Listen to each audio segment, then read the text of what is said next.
right, what is it? What am I going to get? Am I going to get a title shot? Or are you just pulling my leg, and am I going to face that massive crater dude out there? Because he's the hugest opportunity in the locker room, and you look like you're being a bit heelish. So what's going down? So this week, we've chosen Kaylie Ray to talk a little bit about. Am I a feminist for saying that? Is that a feminist point of view? This isn't the discussion we should be having live on the podcast. You may or may not be, but regardless, we should move on. Awesome.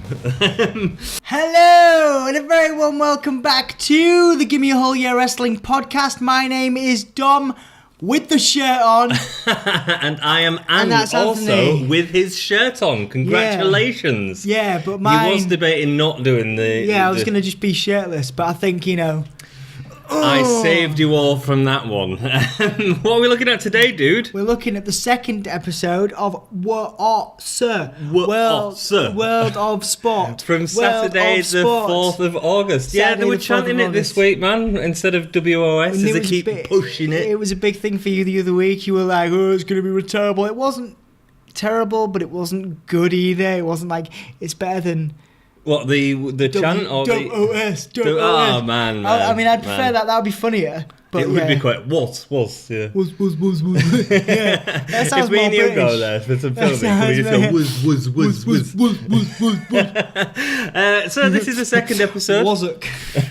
You giant wazzock. Coming off the first episode, we both really enjoyed the first episode. Do you reckon you two will allow us to say Wazzock? Oh, I think we can get away with Wazzock. Wazzock. We'll find out.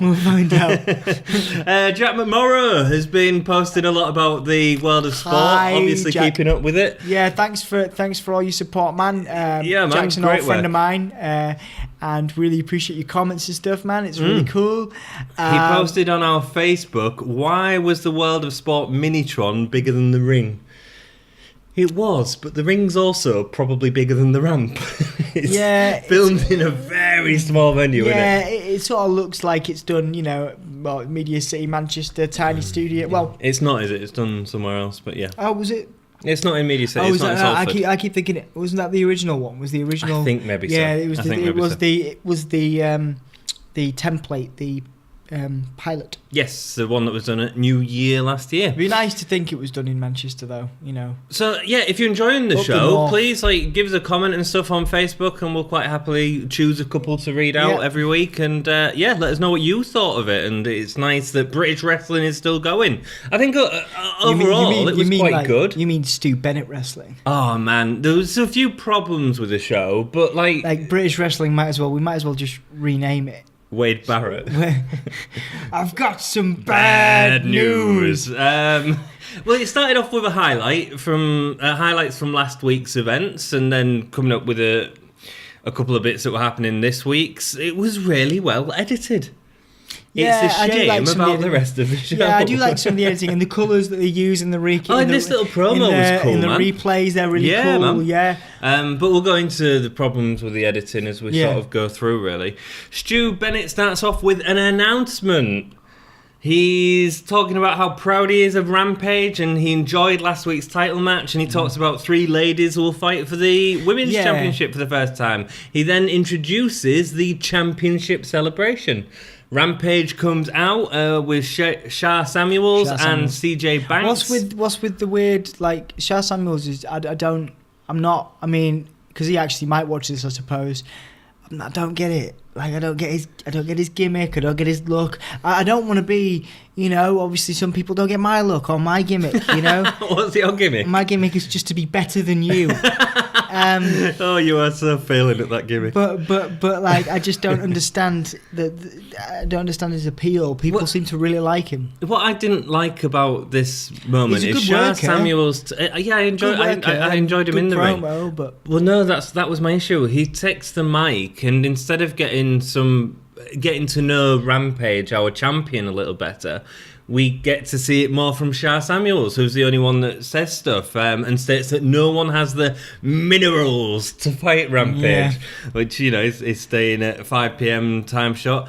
And then in comes Joe Hendry with Pyro and his song, and everyone's waving. That's great, man. I'm also not a great fan of Joe Hendry either. Really? Oh, I think he's great, and I think he's over. I mean, as well. he's definitely. I mean, I can't sing as well as Joe Hendry, and I can't talk as well as Sha Samuels. So really, they're both better than me. But I'm better than you. But like, yeah, he doesn't have the. There's something about it. The singing's cool. The promo's great. I think he's great in the ring as well. He's more like a commentator. I think he'd be Don't you think he'd be great? Don't you think he's great in the ring? I think he's a solid worker in the ring. Have you ever watched his match in? I think it was WCBW against Kurt Angle. No, it was really good. Is it? It is. Perhaps I should check that out. Check it out. I think he's very good. I've got a major issue with Joe Hendry in this match that I'll get to at the end of the match. But I thought in ring, this match was really solid, as most of the World of Sport stuff has been. Again, we're sort of getting used... I suppose we're getting used to that faster style, no breaks, because everything's got to be shown between the breaks. Some people might say that's a positive, that instead of getting matches where we disappear... so the WWE, when they show Raw and SmackDown, they'll go to an advert halfway through a match. I don't really like that, but at the same time, I don't like this, where they're just trying to cram it in. Yeah, and then they go so to I the think there's ad breaks. a balance, man. I also, you know, it's weird. I don't like, because the wrestlers, you know, when they do the safety announcements, it seems really dumb. It does seem dumb, man. Like there was one this week. I think it was. I can't remember the performer. He's down in my notes. But, I'm trying to remember. He performs a little later on in the. He did, yeah. In the day. He's in the ladder match. There was only one this week, though, as opposed to like 2 or 3. Yeah, he's in the ladder match. Lionheart. Oh yeah. So Lionheart. Yeah, but he's like injuries do happen, and he's trying to be like intense. About it, and it's like, dude. Well, Lionheart broke his neck, didn't he? Yeah. And they play on that a couple of times during the match as well. But so I mean, who was that against? Because that was massive. I don't know, man. That was a massive thing for right. national. Like it got national coverage. Wow. It's an awful injury to say, and it's great that he can still go. And when we get to his match, we'll talk a little bit about him, because I thought he did a really good job in that match. Yeah. So, we got Joe Hendry coming down with Pyro. I thought it was great, man. I mean, to see Pyro back, we don't see Pyro in the WWE anymore, and in this small venue, they're able to do Pyro. Pyro isn't actually that expensive to do, and WWE should really look at bringing that back, especially with all the TV deals that they're getting. I think NXT's just got a TV deal with Fox, yes. I think. As well as SmackDown's now got a new home that it's going to next year. That was a TV deal that again has brought a lot of money into the company. I think Pyro is like so missing from WWE right back, now. It's great to see a small show doing it, you know, and doing it big and making it look big. And I thought Joe Hendry's entrance was excellent. I did like his entrance, and I, you know, like I say, as a performer, excellent. But just in terms of, you don't like his gimmick. In terms of like the way he comes across, you know, he would be an excellent general manager type. He would be an excellent producer, you know, instead of Wade Barrett. You know, you could imagine Joe Hendry not making it about himself and more about the programming. Whereas Wade Barrett, I think he still desperately wants to perform, and I think he will. He will perform. There was a hint of that later on, actually, and we'll go to that when we get to it. So, Joe Hendry wants a title shot. Stu Bennett says, go ahead, let's ring the bell. There's like a little look between Rampage and Stu that's really good. So, it's for the Heavyweight Championship. So, we've got a fighting champion, unlike a certain other brand of wrestling entertainment. I can't remember his name. Brock who? Brock! So it's good. I enjoy that. I think the fact that we're getting him fighting again gets us to know his character. I wish instead of having this posse at the minute, Rampage did a bit of his own talking, so we got to understand a little bit more of. Banks doesn't really do anything either. He doesn't really speak. He gets involved in the match a bit later on. The two start off really fast. There's from a really nice suplex suplex from Rampage that got played earlier on. It got a replay. Shah Samuels interferes whilst Hendry is near the ring ropes. Alex Shane is then blaming Bennett for letting the cheating going on. And Barrett keeps saying Rampage is the type of champion he wants. I thought there was some interesting stuff here. Barrett is... I think he's annoying me and he's annoying you. It's a bit too much the Wade Barrett show. Yeah. The one massive positive of that, though, is from Alex Shane, who's having this sort of moral ambiguity argument with Wade Barrett that I quite like all the way through. Like, how can you let this go on and stuff like that, which I think is interesting, you know? Yeah. It's more than just what we get normally on wrestling commentaries, which is a bit sort of play-by-play or not as much story. There was a story going on. I just don't... I like the other side of it. I just not as... I think Alex Shane is looking amazing because of this, but I don't think Barrett... No. It's a bit like I said to you earlier on.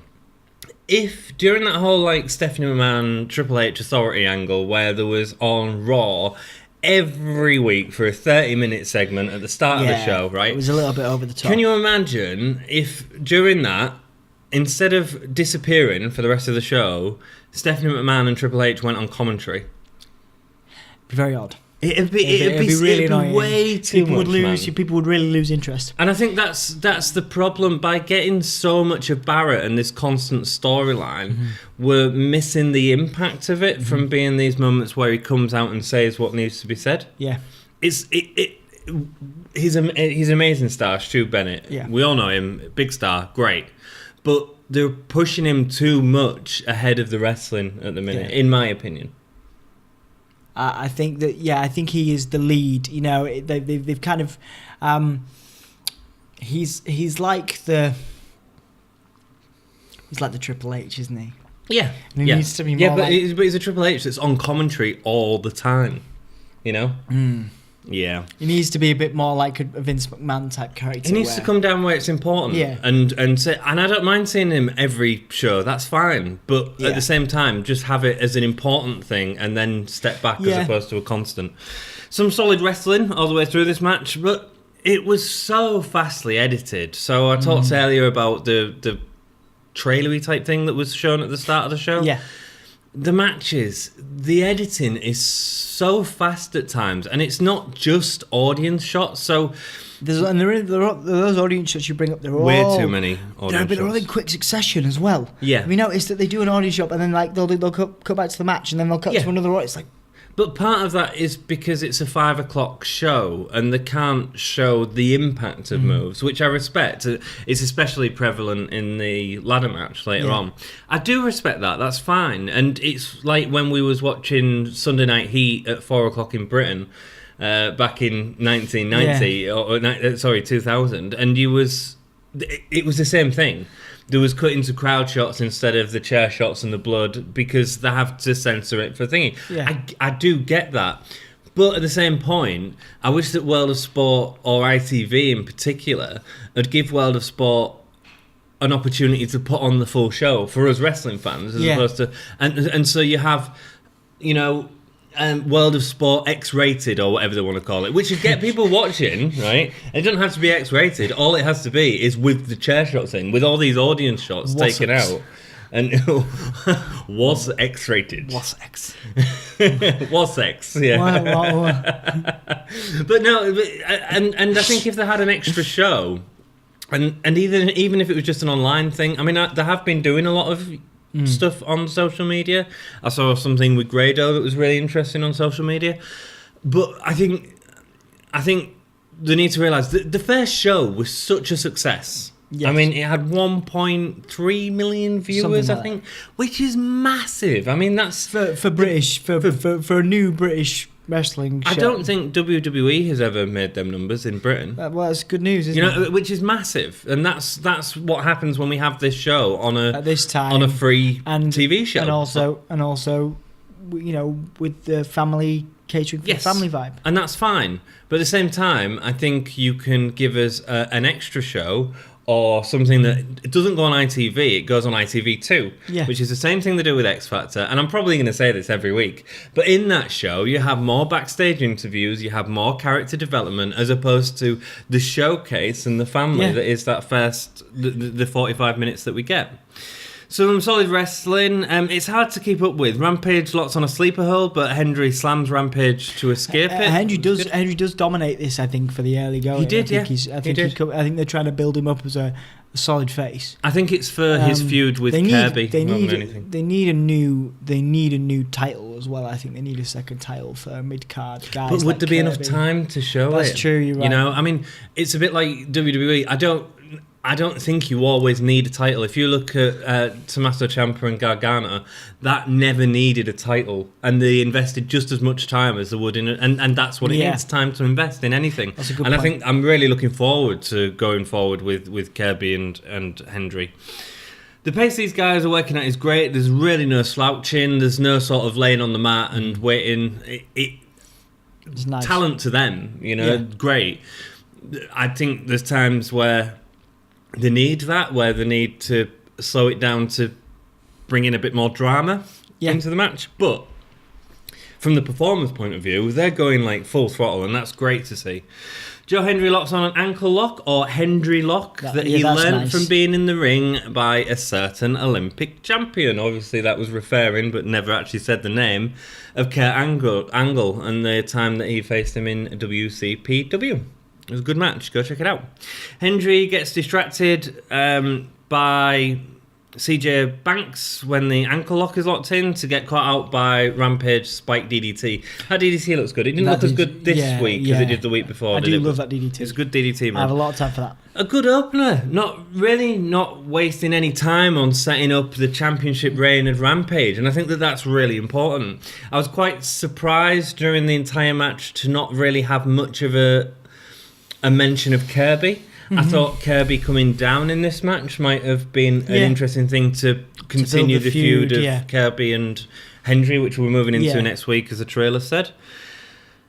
Yeah, I'm not feeling all the attention on Barrett, though. He'd be better off, in my opinion, as a general manager, giving us someone to boo as opposed to someone that's always there. And then next match, we get a ladder match for a big opportunity. It's not just a Money in the Bank. Or what was it that Jack said? Jack McMorrow on our Facebook described it as next week's Cash in the Depository match will be the bomb, yo. Yeah, that's cool. That's good, man. Cash in the Depository. Yeah, I think we were joking about what it'd be. Yes, but they never actually say what it's about. Yeah, you kind of, and then you realise at the end, which we'll talk about what it is and what it's supposed to be. The big opportunity, surprise. The big surprise, and it's just like. You basically wrestling to face a massive dude who's going to destroy you. They're going to wrestle Crater, whoever wins this next week, and it's going to end up with a stretchered off and all this sort of stuff. So Crater is wrestling for the first time next week. Second time, no, he wrestled in the 5-man elimination. Oh, he did the 5-time, that's right. The problem I have with this, again, who does this storyline forward? It's all about Wade Barrett again. It's all about the heel Wade Barrett that put the heel contract in there. That's not just and that's all that's going to be played out next week. And it annoys me that the whole focus of the show is on him as opposed to the great work that we get. And there's not enough time for that. If you want to, like I said, join our Facebook, join our Twitter. If you're enjoying the video, give us a like. It really helps us out, and subscribe, and we'll get more videos out to you. So in this match, the Cash in the Depository match. Cash in the Depository. We've got Bradford's Liam Slater, Robby X, Nottingham's Gabriel Kid, and from Scotland, Lionheart, who the crowd start chanting right away, right said Fred, which I thought was really funny. That's odd. Yeah, he looks a bit like right said Fred, doesn't he? Well, he's bold. I mean, there's some good competitors in this. Like I say, seeing Liam Slater is cool. Obviously, you've worked with him before. And that's, he's a good worker. He's an amazing lad. Like, out of a lot of wrestlers that I've seen working backstage, he really puts a lot of work in and really helps lead a team.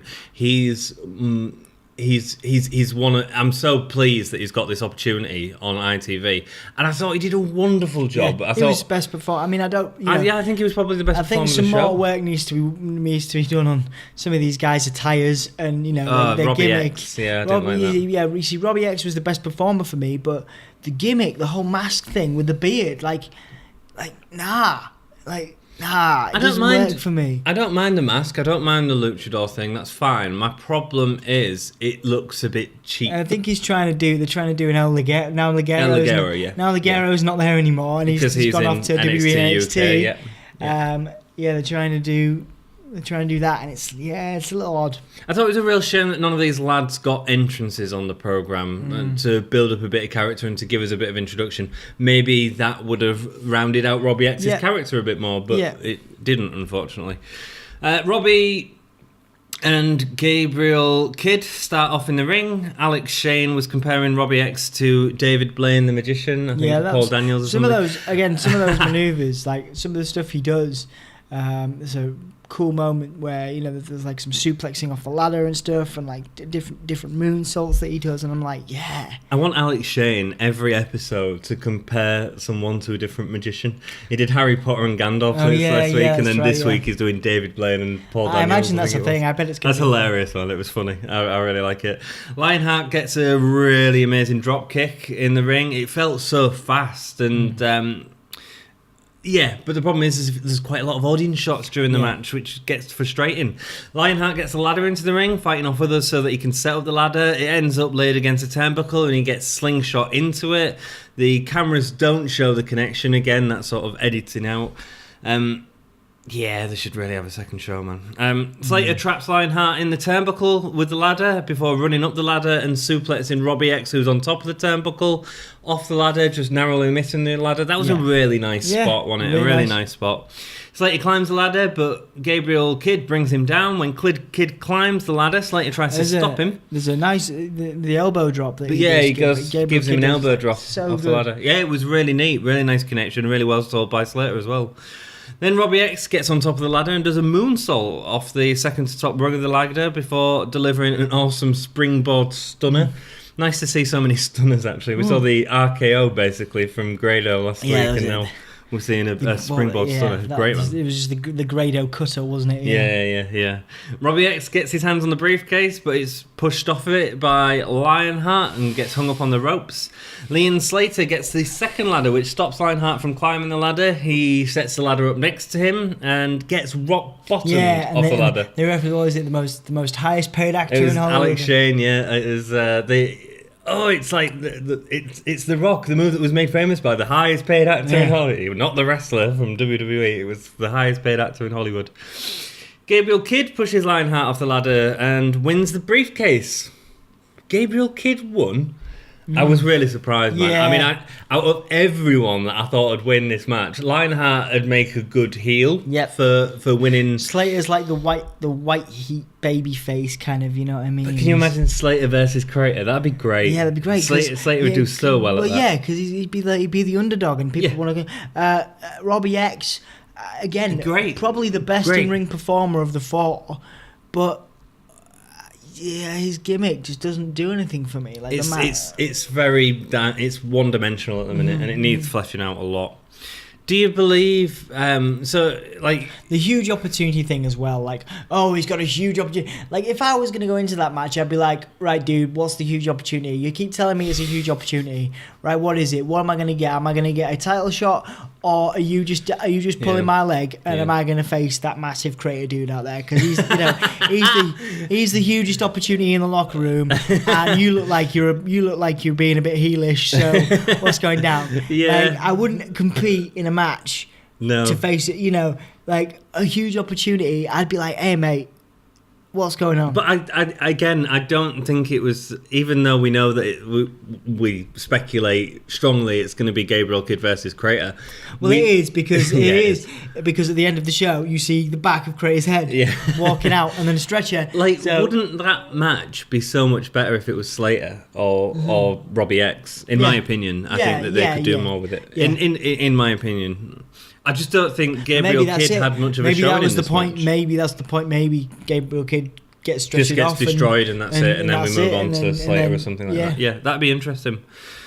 Or Slater comes out to save Kid, or Robby X comes out to save Kid. Yeah, that'd be cool. Or both of them come out and then booking. You know, yeah, it's handicap match and they still get destroyed. You know, yeah, Crater is a beast. Yeah, he's going to show Stu Bennett what he's made of. Yeah, I'll show you what I'm made of. He needs to work on his promos too. Yeah, catching him straight out the ring after they've had a match. I don't have a problem with that. The problem is I don't think he did much in the match to sort of... I thought everybody else did more in the match than him. Everyone else had a better showcase in the match than him. Anyway, next up we have Adam Maxted and Nathan Cruz from Hull. Hey. Hull, yeah! Go on, do it. Do something. What do you mean? Chip Spice? Hey, Chip Spice. Chip Spice. Chip Spice. Nathan Cruz. Get some Chip Spice. So Adam Maxted and Nathan Cruz versus Doug Williams and HT Drake. Indeed. Doug Williams, of course, one of the greatest British performers of all time. One of the bigger names in America for his time with TNA, also in Japan. How long was he with TNA for? For a long time. And then he came back a bunch of times sporadically over the years till about 2014. Cool. And he did well for himself, and to see him here is really good. They made a joke about it being his last, not a joke, because apparently it's supposed to be his last year in the business, but then Stu what a way to go out by being the champion. Stu Bennett's like, you never quit wrestling, and you know.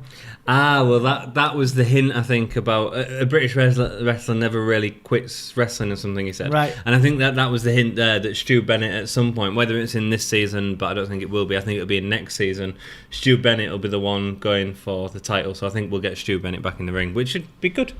Face Stu Bennett or heel Stu Bennett? Heel Stu Bennett. It'll always be heel Stu Bennett. He'll be the authority man, he'll be the Triple H going against Grado or someone like that. But... okay, that works. A Grado and Stu Bennett feud would be quite fun. It's already happening. Yeah. So but I think that'll be... Maybe they build through it. Yeah, I think so. To the Was Mania. Was Mania. Was Mania. Wasuk Mania.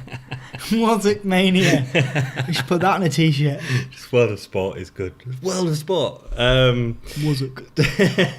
Doug Williams and Nathan Cruz start off in the ring. Starts off with them both trying to get submissions, followed by a pin reversal section. Yeah. It was okay. I was really impressed with everybody here. Yeah, with the exception to again, I feel like Maxted is cool, and I feel like the secret, the neck breaker, the springboard neck breaker he does is really good. Great. But there was some nice moments. The bromance between Maxted and it's like funny, they've obviously done. They've obviously planned all this. It's very entertaining. Yeah, it was good because obviously lads from Hull. Well, the thing is, it's character.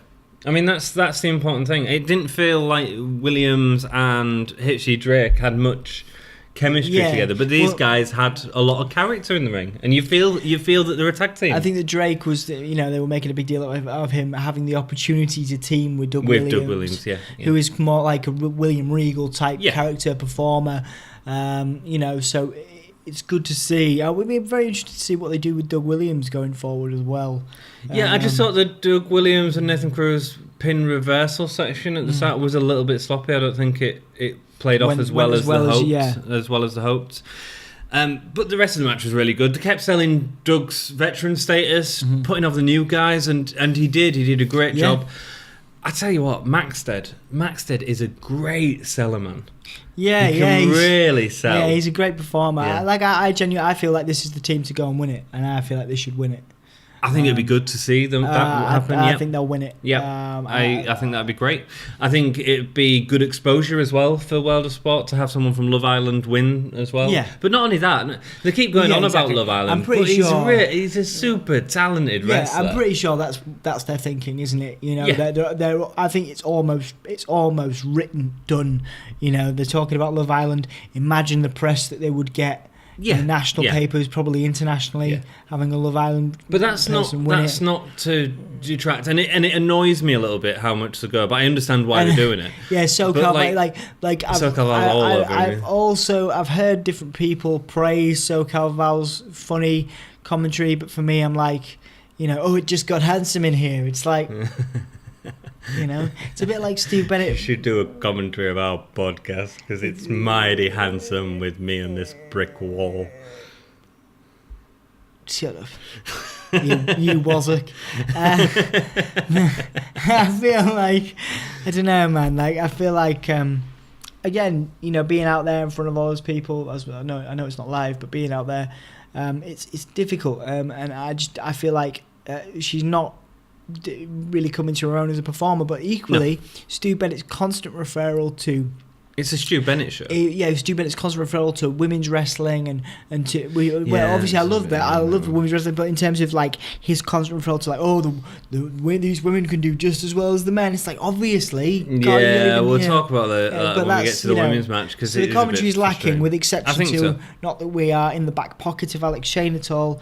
If you want to send us some cash, dude, feel free. But we're not currently in the back pocket of Alex Shane. He is great. I think he's awesome. But we could be. We could be.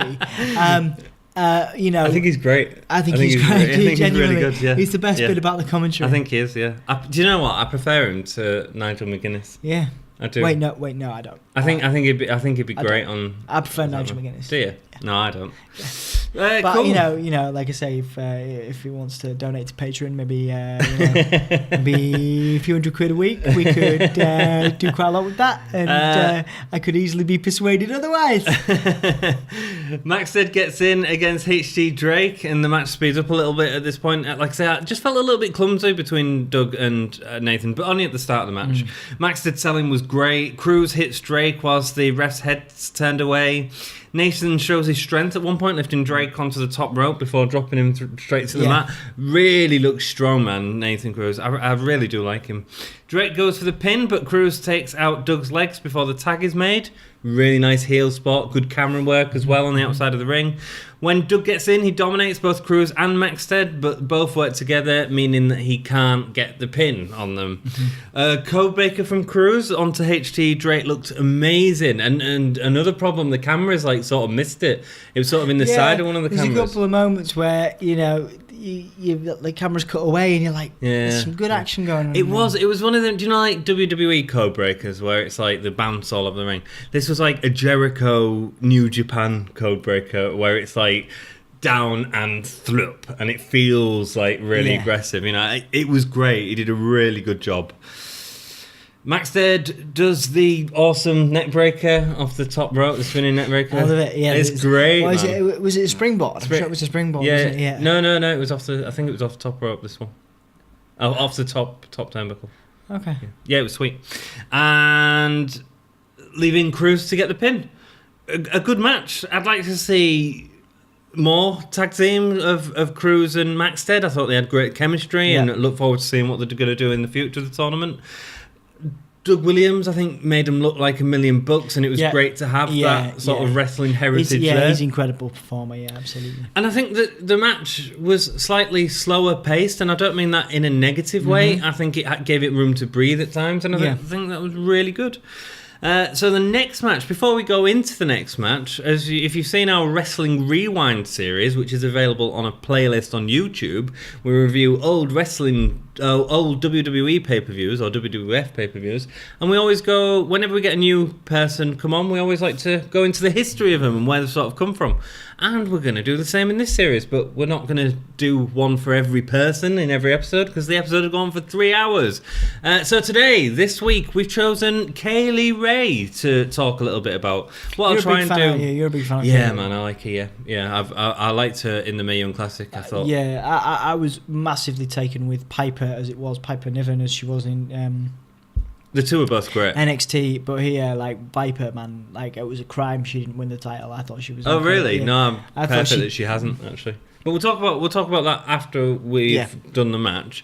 Let's just talk a little bit first of all about Kaylie Ray. She was part of TNA's British Boot Camp 2 in 2014, along with Rampage Brown, El Ligero, and the WWE's Mark Andrews, Noam Dar, and Nikki Storm, who is now known as Nikki Cross in WWE.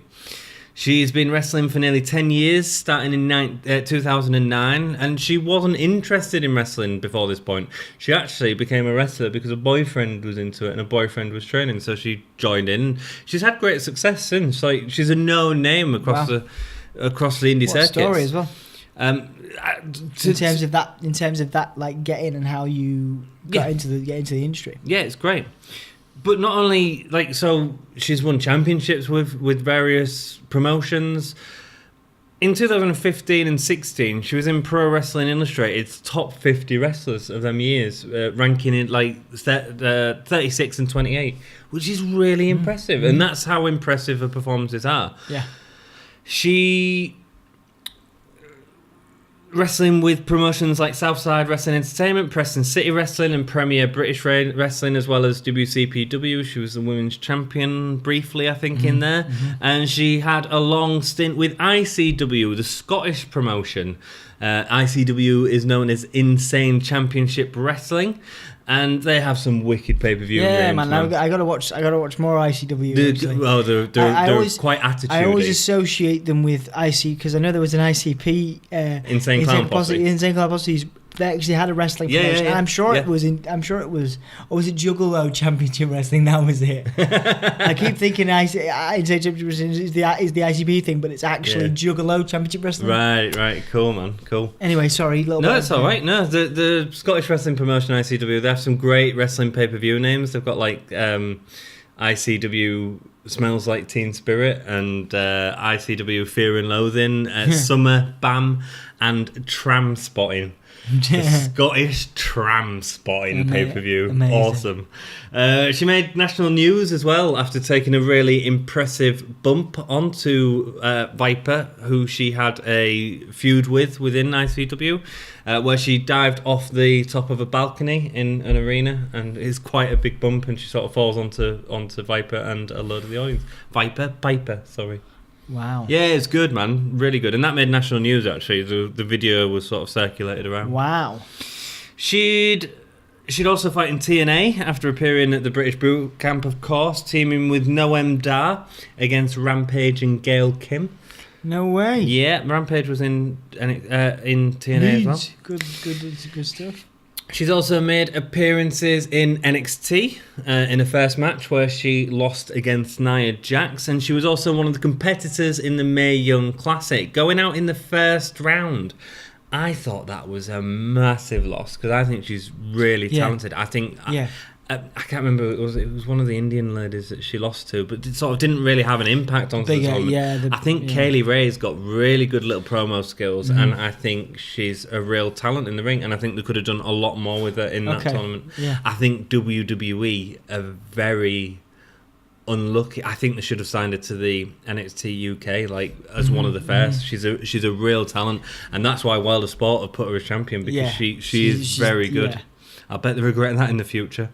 Kaylie Ray, in my opinion, she knows how to work different crowds. If you see like a stuff with ICW is like it's an attitude era type. You know, I've seen they have like a lot of mixed match thing matches and stuff like that. But I've seen her like being powerbombed outside the ring onto thumbtacks and chairs and tables and all this sort of stuff. Yeah, man, she knows how to take. She knows how to take a bump. And the great thing about her that I really enjoy after watching a couple of the things with different promotions is I think she knows how to play to different audiences really well. And I think that's a real talent. Like, if you see stuff in ICW, it's very different to the WWE. And I think that the World of Sport stuff that we saw was quite different as well. And I think that's great. And that's the sign of a true wrestler who's been working in this industry for a while and working with so many different promotions, you know, in Japan and all sorts. So, yeah, there's a little bit about Kaylie Ray. Amazing. Awesome. Women's Championship match, which is Kaylie Ray versus Viper versus B. Priestley. Will Ospreay's girlfriend, which doesn't need to be mentioned. We get told by SoCal Val. Her real life girlfriend, as opposed to his girlfriend, which means it's only in the ring. Yeah, it's a bit annoying, isn't it?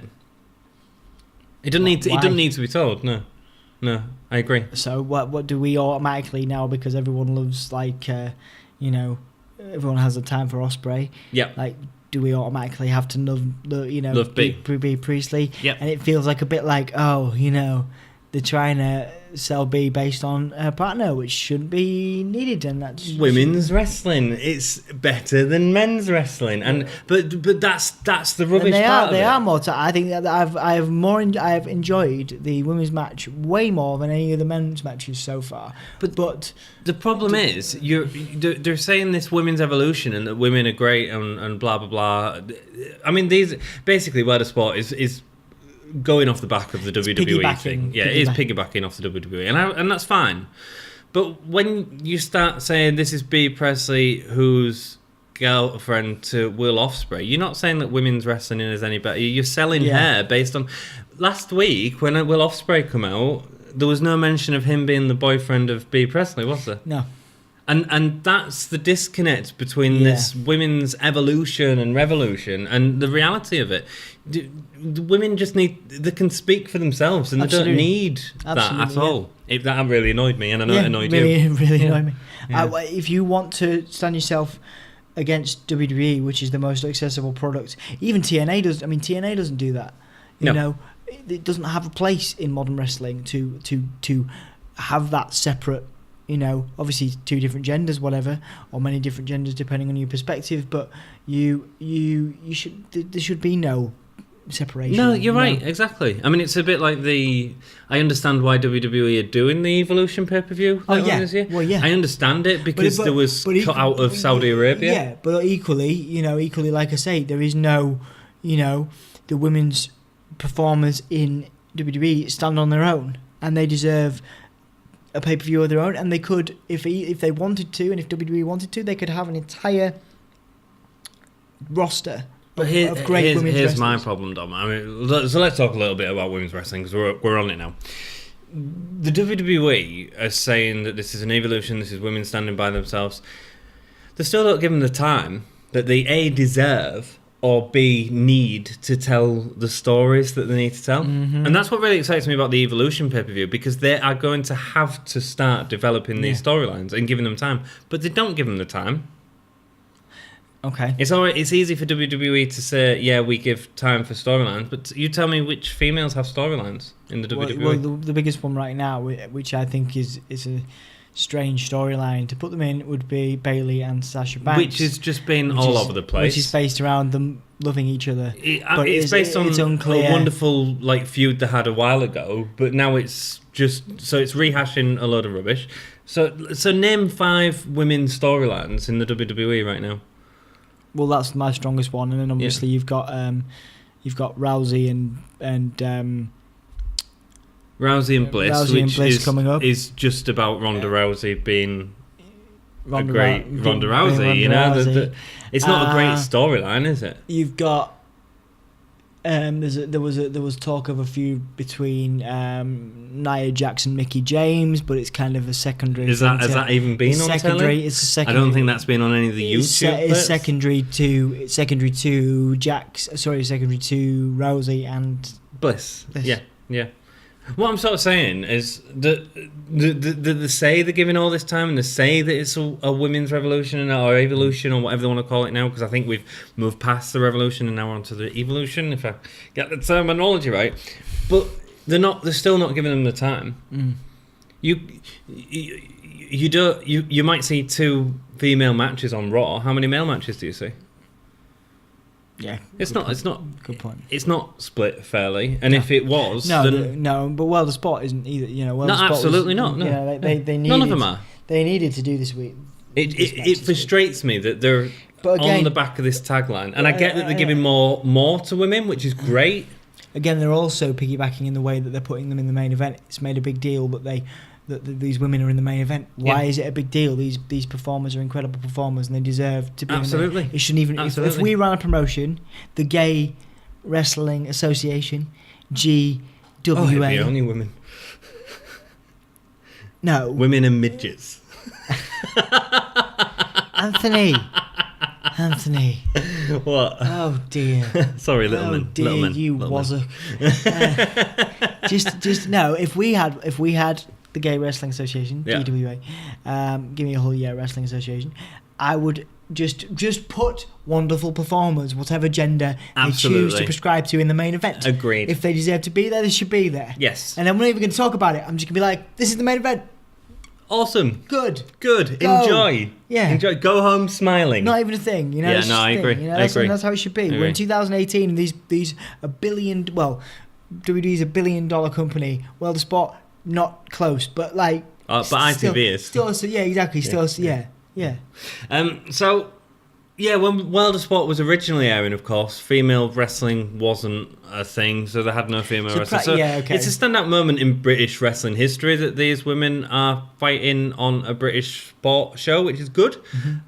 But, you know, at the same time, we're saying this is the girlfriend of a real wrestler. That's really bad, man. Don't like stuff like that. And the other thing is, B was great. Mm. We didn't need to be told about Will Ospreay. She was great by herself. So Kayla Ray and Brie Presley shake hands at the start, but Viper pushes away Kaylie Ray. She won't shake a hand. Viper slams B and then Kaylie Ray on top of her, which was a really nice moment. The women do as much as... Again, this was on commentary. The women can do as much as the men, if not more. Why do we need to highlight it, man? Mm-hmm. It's doing my head in. I'm getting really bored of it. Yep. I love women, and the fact that women are given opportunities. That's great, but we don't need to hear it. Let's just see what they can do, man. Yeah. You know, as simple as that. Am I a feminist for saying that? Is that a feminist point of view? This isn't a discussion we should be having live on the podcast. You may or may not be, but regardless, we should move on. Awesome. Viper dominates both, trying to avalanche on both of them before missing in the classic earthquake move and hitting turnbuckle. Viper jumps onto a prone B off the top rope, which was really nice. It was really a showcase for Viper this match, wasn't it? Yeah, it was brilliant. And her dominance, just incredible. Some really nice spots with Viper trying to power slam both girls, but there was actually pulling each other off the shoulders, which was nice as we're starting to team up against Viper. After taking down Viper, the girls turn on each other, including a double foot stomp from B onto Kaylie Ray, who was on the top rope at the time. Viper breaks up a pin attempt with a senton splash on the two girls. That was a big looking move on it, man. Viper was great. I do agree with you. Viper was really good. Just a great but Kaylie Ray was great and B was great. Yeah, they all did a great job. They all complemented each other well. Kaylie Ray uses her speed and ring ropes to get Viper down to one knee, which was good to see. There was a cannonball from Viper with the two girls in the corner. That was really harsh. That was. Did it look good or was it just sloppy? I mean, it looked from the camera angle. It looked vicious. It looked vicious and kind of hard. But was it a bit botchy? Potentially, but I can let it go. I thought it was good. There was a really good moment. You know, we talk about Brie Priestley. There was a nice moment where she did like this elbow spring, like she was running the ropes, and then was it Kaylie Ray? Or was it Viper? I think it was. Who was against the ropes? Just a brilliant elbow. Yeah. Really nice elbow. There's a great moment with B Presley on the apron, and Viper was outside the ring, and B went for a hurricanrana. And then Viper catches her and just power slam, man. And it felt like a thud, didn't it? Yeah, it felt like a thud, and you can see like the audience's reaction, probably because we got an audience shot. They're like, ooh, and it did. It looked bad. Kaylie Ray ends up in the ring and gets a gory special to get the pin on Viper. Surprised me. Yes. A lot. I mean, the gory special is a good solid move. It is, yeah. And probably been a bit too harsh on Kaylie Ray sometimes, but really well done. Yes. Really well. It's obviously made famous by Javo Guerrero. And I think it's a great move. Really looks really devastating as well when you hook somebody up. So the strength again, of Kaylie Ray on show to do that against Viper as well, yeah. And I think you said you wanted Viper to win this. I did. I think it's better for the women's division that she didn't. So because then she can become a challenger, perhaps. I think someone like... I don't really like them on... Here's one problem with putting Viper in. So if she is a heel, is she sort of being betrayed slightly? Yeah. Although she didn't really do much heel stuff in the ring, but she definitely looked like the most. She looked like the most heely of the three. Yeah, I agree. Yeah, if she was champion now, first of all, you'd have Rampage, so you'd have two dominant heels as champions. So that's one reason to not do it. Another reason, I don't think she needs the championship or to be going for the championship right now. I think Kaylie Ray can have a feud with someone else, and Viper can do her own thing in a similar way to Crater. I don't think Viper needs to. Viper is her own opponent and is strong enough to make that work. And so I think that this is actually the right decision. Cool. Yep. So yeah, good. I enjoyed it. New World of Sport champion in Kaylie Ray, which is awesome. Best match. Best match. I'm going to say the women's triple threat. I agree. Best performer. Best performer. Either Liam Slater or. You know what? As much as I don't like the gimmick, Robby X's performance was exceptional. It was, yeah. He was great in the ring. He was really fantastic. Look what I wrote down. Liam Slater and Robby X. So there you go. Both were really impressive. Yeah, both really impressive. Like I say, you can separate the gimmick from the performer, and I think that Liam Slater, apart from being a great underdog, could do with I don't know, better attire and a better gimmick, and Robby X could do with a gimmick. I don't think we're going to get that. No, I don't think so. I don't think we're going to get it yet. But I think Liam Slater does great stuff for him in the future. I'd love to see him with Crater. Yeah. That'd be great. And like a proper underdog versus that'd be great. Totally. Well, thank you very much for joining us. Again, really, if you've enjoyed the podcast, give us a thumbs up and go over to our Facebook. You say something, Dom might like it, and he might even say it during the next podcast. You can have YouTube fame. For the 3 people that are still watching. Cool. We good? Yeah, we're good. All right, cool. From the Wazzocks, keep it gay.